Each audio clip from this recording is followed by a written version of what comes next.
Hello all, myself TV Chitra, going to present a topic in the subject code MG6088.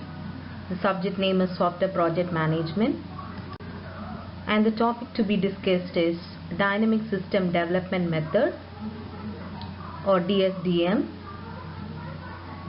and also called ATTEN. About the introduction of this Dynamic System Development Method or DSDM, it is one of the agile method. This is the first introduction to be noted. The first point to be noted, it is one among the agile methodology.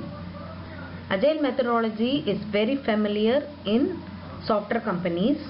Most of the software companies use this agile methodology for the development of their projects, because this agile methodology brings a 100% success to the project because of its own principles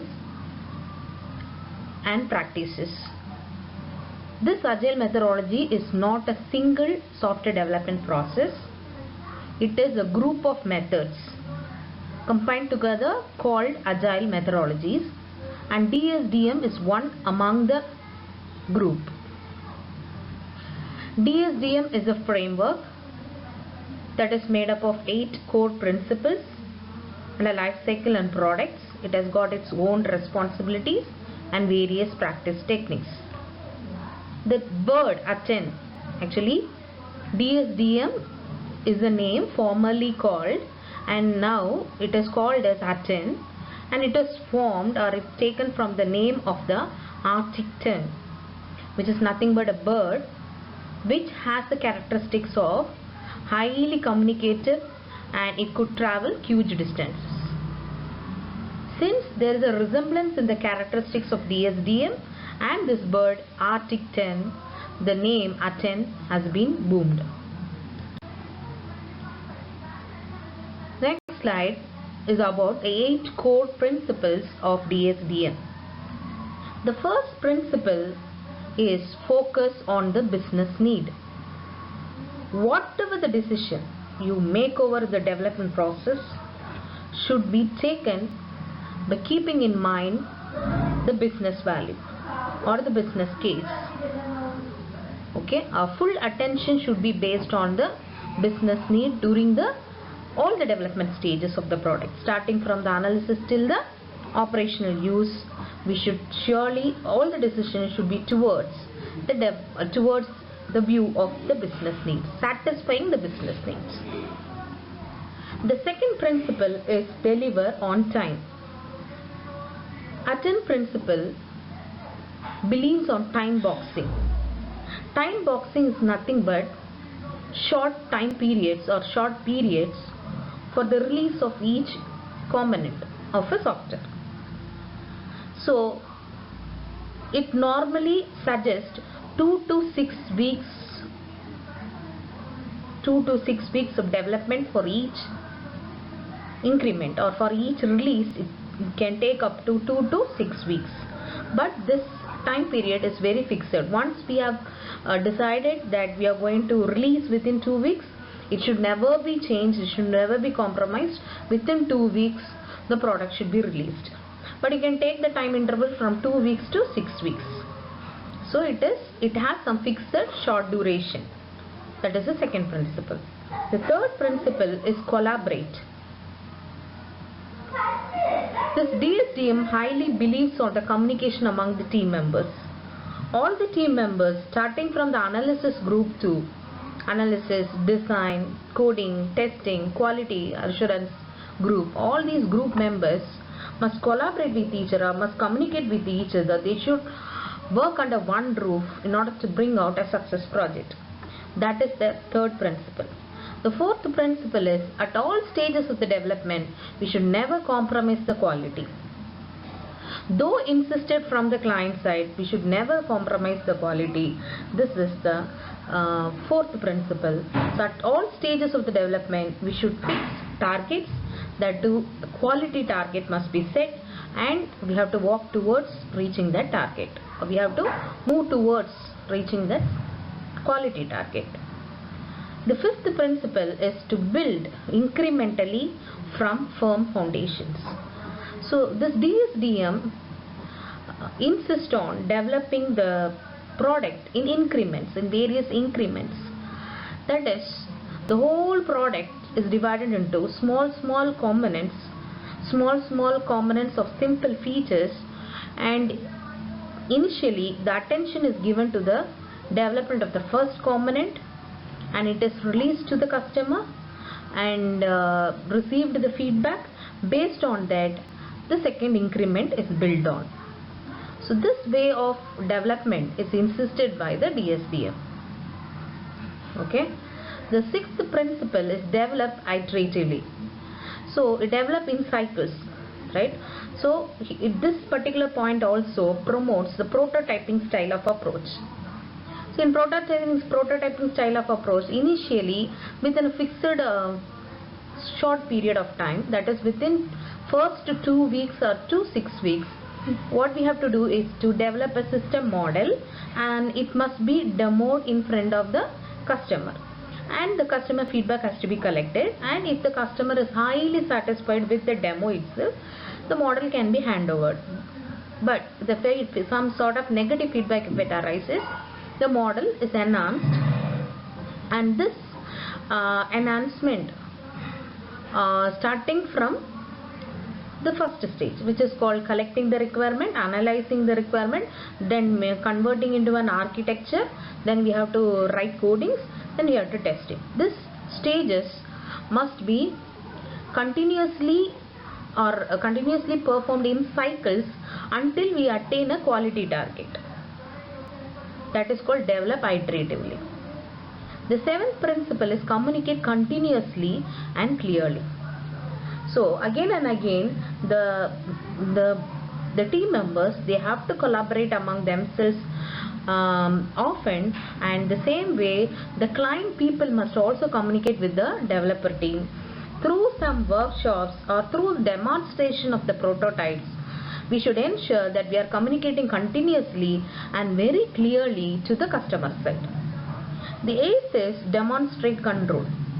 While demonstrating our developed component to the customer side, we should be very clear that it should be in a control form, which means whatever the changes requested from the customer while during the demo must be received in standard procedures. They cannot rise as such the requirements they wish. They must undergo some standard procedures by which they can register their new request. This new request will be reviewed by a change control board, and if they accept the changes or will promote the development or will promote the quality, now that change request will be accepted and it will be sent to the development team. If the change request is not up to the mark, it will be rejected by the change control board. Hence, this total process is called demonstrate control. So, these are the 8 principles of DSDM. Repeat once more: focus on the business need, deliver on time, collaborate, never compromise the quality, build incrementally from firm foundations, develop iteratively, and communicate continuously and clearly. The 8th principle is demonstrate control.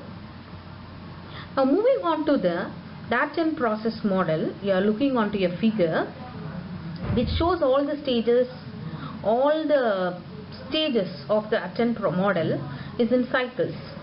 Since it insists on iterative model and it is an incremental model, clearly the arrow mark shows all the stages are repeated again and again until a final product is developed. When we say a final product has come to an end, if a final product is made into functional, if all the features are in operational according to the customer requirements, then we say the project has come to the final stage. Okay. So the life cycle phases. From the Aten model, from the figure you can understand feasibility, foundation, exploration, engineering, incremental deployment. These are the life cycle phases which should be performed in cycle. While doing the one cycle itself, the product is highly appreciated by the customer side. We will stop over there, but it's not up to the mark now. Again we will go to the starting from the stage 1. The same process has to be repeated on. As we saw from the figure, the first stage is feasibility bar foundation. At this first phase, what has actually happened is the developer team will make a clear study about whether this project is going to be a business worth or not, whether they will be able to develop that project according to the needs of the customer. Are they able to accommodate the client request? Everything they will analyze, and they will finalize that they are going to continue with the development. The foundation is nothing but outlining the architecture of the system to be developed. The second life cycle phase is exploration cycle. At this phase, the business requirements collected from the client are made a study or investigated, analyzed, and thus requirements are translated into a simple design which is even understandable by the customer. By a non-technical person can also understand such a way that simple design is developed from the business requirements. The third life cycle phase is engineering cycle. In this stage, the design is converted into the usable components of the final system. So here at this stage only the development actually happens on. The development in the form of iterations happens on. The last stage is deployment, at which the product is found to be the best and it is made into operational. Is called deployment. Handing over to the customer in the operational mode is called what? Deployment. To end up the question or to end up this topic, we have the classification, MASCO requirement classification. So what is this MASCO? This MASCO requirements is insisted by the Aten methodology. They insist on the 4 types of requirements, which are must have, should have, would have, and won't have. So must have. So these are the essential requirements which can never be skipped. The essential requirements to be uploaded, to be integrated into a workable product is called must have. And should have means this is mandatory, but this is mandatory if we are using a traditional method or development methodology, but the system can also operate without these type of requirements.